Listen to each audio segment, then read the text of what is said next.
Hello friends, welcome to Jaisakthi's kitchen and vlogs.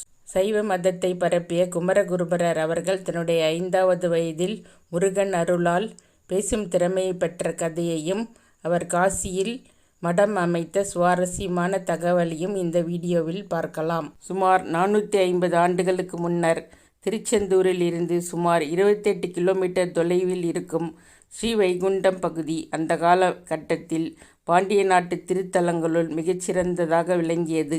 அங்கு சைவ சமயத்தில் அதிக ஈடுபாடு கொண்டிருந்த சண்முக சிகாமணி கவிராயர் என்பவர் தனது மனைவி சிவகாம சுந்தரியுடன் வாழ்ந்து வந்தார்.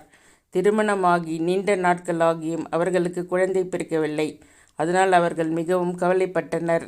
குழந்தை பேருக்காக அவர்கள் தங்களது குலதெய்வமான திருச்செந்தூர் முருகனை வேண்டி வணங்கி விரதம் இருந்து வழிபட்டனர். அதன் பயனாக 1615ஆம் ஆண்டு அவர்களுக்கு ஆண் குழந்தை பிறந்தது. ஆனால் ஆண் குழந்தையை பெற்ற மகிழ்ச்சி அவர்களுக்கு நீடிக்கவில்லை. ஏனெனில் குழந்தை பிறந்து 5 வயதாகியும் அது வாய் பேசாமல் மௌனமாக இருந்தது. தங்கள் அருமை குழந்தையின் மழலை மொழியை கேட்டு இன்புற முடியவில்லையே என்று அவர்கள் மிகவும் ஏங்கினார்கள். இதற்கிடையில் கவிராயரின் தம்பதிகளுக்கு மேலும் ஒரு குழந்தை பிறந்தது. முதல் குழந்தை 5 வயது ஆகியும் பேசாத நிலையில் 2வது குழந்தை 2 ஆண்டுகளிலேயே கணீர் கணீர் என பேசத் தொடங்கியது. இதனால் 5 வயது நிரம்பிய மூத்த குழந்தைக்கு பேச்சு வரவில்லையே என்று கவிராயரும் அவரது மனைவியும் தவியாய் தவித்தனர். தங்கள் தவிப்பு நீங்க அவர்கள் அந்த மௌன குழந்தையை அழைத்து கொண்டு திருச்செந்தூர் முருகன் கோயிலுக்கு சென்றனர்.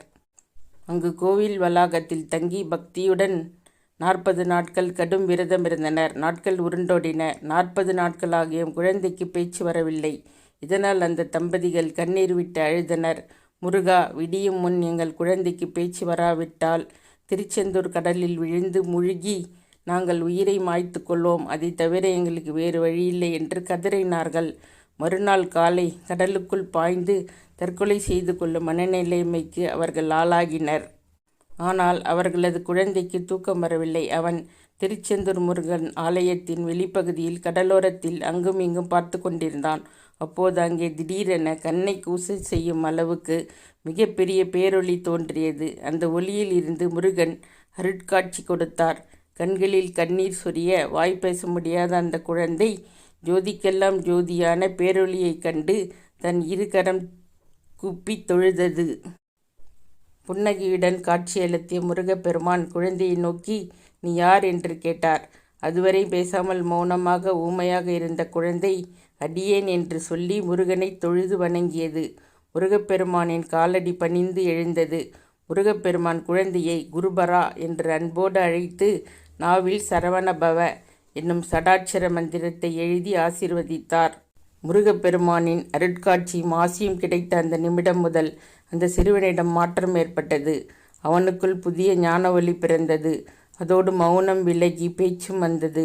அதன் காரணமாக உலக ஞானம் அனைத்தும் கற்காமலேயே அந்த சிறுவனுக்கு தோன்றியது. திருச்செந்தூர் முருகன் பூ ஒன்றினை காட்டி சிறுவனை பார்த்து சைவம் தழைக்க பாடுக என்று கூறி மறைந்தார். இதைத் தொடர்ந்து 5 ஆண்டுகளாக பேசாமல் இருந்த சிறுவன் பேசத் தொடங்கினான். முருகா முருகா என்று அவன் வாயில் இருந்து வார்த்தைகள் வந்து விழுந்தன. பொழுது விடிந்தது. தங்கள் குழந்தைக்கு பேச்சு வந்து விட்டதைக் கண்டு கவிராயர் தம்பதியினர் மிகவும் மகிழ்ந்தனர். முருகப்பெருமானின் திருவருளை எண்ணி வியந்தனர். திருவருள் பெற்ற குமரனை குமரகுருபரன் என்று புதிய பெயரிட்டு அழைத்தனர். அப்போது மீண்டும் ஒரு அற்புதம் நிகழ்ந்தது. அதுவரை பேச்சு வராத சிறுவனாக இருந்த குமரகுருபரர் திடீரென்று பாடத் தொடங்கினார். பூமேவும் செங்கமல என்பது அந்த பாடலின் முதல் வரியாக அமைந்தது. சிறிது நேரத்தில் பாடல் முழுவதையும் பாடி முடித்தார். அந்த பாடல்களின் தொகுப்பே கந்தர் கலிவெண்பா ஆயிற்று. பின்னர் குமரகுருபரர் திருச்சி, ஸ்ரீரங்கம் தலங்களை தரிசித்துவிட்டு தர்மபுரம் சென்றார். திருச்செந்தூர் முருகனின் வாக்குப்படி தர்மபுரம் ஆதீனம் மாசிலாமணி தேசிகரை தம் குருவாக ஏற்றார். பின்னர் அவர் சிதம்பரம் சென்றார். அதற்கு பிறகு சீர்காழி வைத்தீஸ்வரன் கோயில் சென்றார். வைத்தீஸ்வரன் கோயில் முருகர் மீது முத்துக்குமாரசாமி பிள்ளைத்தமிழ் என்ற நூலை அரங்கேற்றினார். பின்னர் திருவாரூர் தலம் சென்று தரிசனத்தை தொடர்ந்தார். அங்கிருந்து சிதம்பரம் சென்று சிதம்பரம் மும்மணி கோவை என்ற நூலை இயற்றினார்.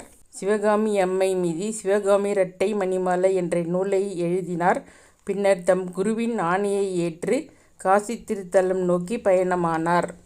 பின்னர் தன் குருநாதரான மாசிலாமணி தேசிகரின் கட்டளைப்படி வடக்கே காசி திருத்தலம் நோக்கி பயணமானார். புனித பூமியான காசி நகர் குமரகுருபரரை வரவேற்றது. அங்கு ஒரு சத்திரத்தில் அவர் தங்கினார். அவர் கனவில் காட்சி தந்த கேதாரீஸ்வரர் தாம் பல இடிபாடுகளுக்கிடையே புதைந்திருப்பதாக தெரிவித்தார். அதோடு மலைப்பகுதியில் அந்த இடத்தையும் காட்டியருளினார். குமரகுருபரர் மறுநாள் காலை தனது அடியவர்களுடன் தேடிச் சென்று அந்த இடத்தை கண்டார். அதனை சீர் செய்வதற்கான வழிமுறைகளில் இறங்கினார். அப்பொழுது காசியில் இந்துஸ்தானி மொழி ஆதிக்கத்தில் இருந்தது. தாரா ஷுகோ என்ற இஸ்லாமிய மன்னர் ஆண்டு வந்ததால் உருது மொழிக்கும் நல்ல வரவேற்பு இருந்தது. தமிழ் மட்டுமே அறிந்திருந்த குமரகுருபரர் மன்னரின் உதவியை பெற்று காசியில் ஒரு மடம் அமைக்க எண்ணினார்.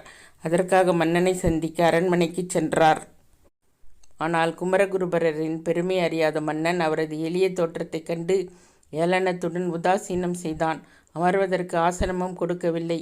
குமரகுருபரர் தனது வேண்டுகோளை முன்வைத்த போது மிக அலட்சியமாக, நீங்கள் சொல்வது எனக்கு புரியவில்லை. என் மொழியில் பேசினால்தான் நான் உங்களுக்கு பதில் கூற முடியும். அதுவும் நான் மதிக்கத்தக்க வகையில் நீங்கள் வந்தால்தான் உங்களுடன் உரையாட முடியும் என்று ஆணவமாக பதிலளித்தான். மறுநாள் வருவதாக கூறிவிட்டு கிளம்பினார் குமரகுருபரர். மறுநாள் பொழுது புலர்ந்ததும் எழுந்து கங்கையில் நீராடி வந்தார் குமரகுருபரர். பின் கலைவாணியை தானம் செய்தார். தொடர்ந்து கலைமகளை துதித்து பாட ஆரம்பித்தார். அந்த வகையில் சரஸ்வதியை போற்றும் சகல கலாவல்லி மாலை நூலை பாடி முடித்தார். கலைமகளின் அருளால் உடனடியாக அவருக்கு ஞானம் பொங்கியது. இந்துஸ்தானி மொழியின் வார்த்தைகளும் இலக்கணங்களும் முழுமையாக அறிய பெற்றார். வாகனத்தை சிறிது நேரம் எனக்கு இரவலாக தர வேண்டும் என்று அம்பிகையை வேண்டி துதித்தார். உடனே அங்கே கர்ஜனை ஒலி கேட்டது. அம்பிகையின் வாகனமாக சிங்கம் தோன்றியது.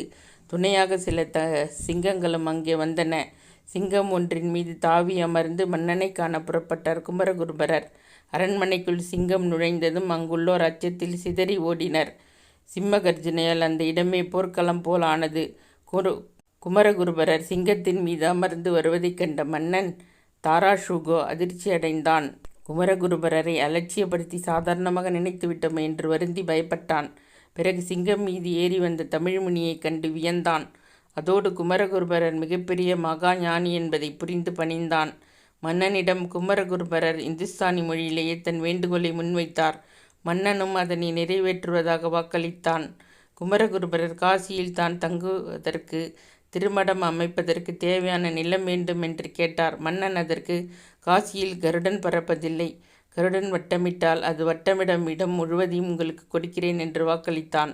மறுநாள் காலை தான் தங்கியிருந்த இடத்திற்கு வருமாறு மன்னனை கேட்டுக்கொண்டு விடை பெற்றார் குமரகுருபரர். அதுபோல மறுநாள் குமரகுருபரர் இருக்கும் இடத்திற்கு பரிவாரங்களுடன் மன்னன் சென்றான். குமரகுருபரர் அவனை வரவேற்றார். தியானத்தில் அமர்ந்து சிவபெருமானை துதித்தார்.